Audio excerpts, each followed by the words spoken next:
15 లక్షలు కళ్యాణ మండపానికి పెడతాం, 20 లక్షలు వంట వాళ్ళకి ఇస్తాం, 30 లక్షలు డెకరేషన్కి ఇస్తాం. పెళ్లి చేయించిన బ్రాహ్మణ్ణి మీరు రేపు కనపడండి డబ్బులు ఇస్తాం. ఏం దరిద్రం ఇది చెప్పండి. పెళ్లి చేయించిన పురోహితుడికి సద్యఫలం దక్షిణ ఇవ్వకపోతే వీడి 21 తరాల పితృదేవతలు చేసిన పుణ్యం చక్కగా వ్యాక్యూమ్ క్లీనర్ పెట్టి లాగేస్తాట భగవంతుడు. మిగతావన్నీ చేసినా చేయకపోయినా బ్రాహ్మడికి వెంటనే దక్షిణ ఇవ్వాలి. అలా ఇవ్వకపోతే గంటకి చొప్పున ఇంట్రెస్ట్ వేసి ఇవ్వమని చెప్పింది ధర్మశాస్త్రం.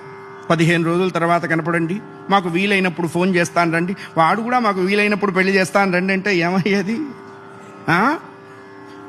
ఫస్ట్ హౌ ఆర్ యూ అంటారు, తర్వాత హూ ఆర్ యూ అంటారు. అది మానుకోవాలి. అది మానుకుంటే బాగుంటుంది. ఈ క్షణం దాడితే ఎవరేమవుతారో మనకేం తెలుసా? అనిత్యాని శరీరాన్ని విభవో నైవ శాశ్వత నిత్యం సన్నిహితో మృత్యు కర్తవ్యో ధర్మసంగ్రహ అని చెప్పింది శాస్త్రం. ధర్మాన్ని అనుసరించడమే జీవులు చేయవలసిన కర్తవ్యం.